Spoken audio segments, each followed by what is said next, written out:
नमस्कार मित्रांनो, लघुलेखक उच्च श्रेणी, लघुलेखक निम्न श्रेणी या पदाकरिता आपण जर परीक्षा दिलेली असेल तर सदरील पदांचे निकाल लावण्यात आलेले आहेत। IBPS कंपनीद्वारे ही परीक्षा घेण्यात आलेली होती। यामध्ये आपल्याला इंग्रजी, मराठी, सामान्य ज्ञान आणि बौद्धिक चाचणी अशा विषयावर एकूण 60 प्रश्नांची आणि 120 गुणांची परीक्षा घेण्यात आलेली होती। यासाठी एकूण 75 मिनिटे वेळ होता। या बाबतीत एक निवेदन प्रसिद्ध करण्यात आलेले आहे। या निवेदनामध्ये काय देण्यात आले आहे आपण बघू शकता। कृषी विभागाच्या आस्थापनेवरील लघुटंकलेखक, लघुलेखक निम्न श्रेणी, लघुलेखक उच्च श्रेणी संवर्गाची सरळ सेवा जाहिरात प्रसिद्ध करण्यात आलेली होती। ही परीक्षा IBPS कंपनीद्वारे महाराष्ट्रात विविध केंद्रांवर घेण्यात आलेली होती।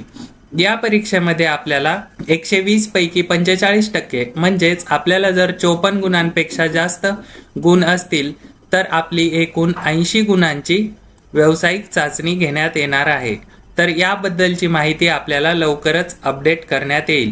हे निवेदन आपल्याला 9 फेब्रुवारी 2024 रोजी प्रसिद्ध करण्यात आलेले आहे। आपल्या महाराष्ट्राच्या कृषी विभागाच्या वेबसाईटवर हे निवेदन तुम्हाला बघायला मिळणार आहे।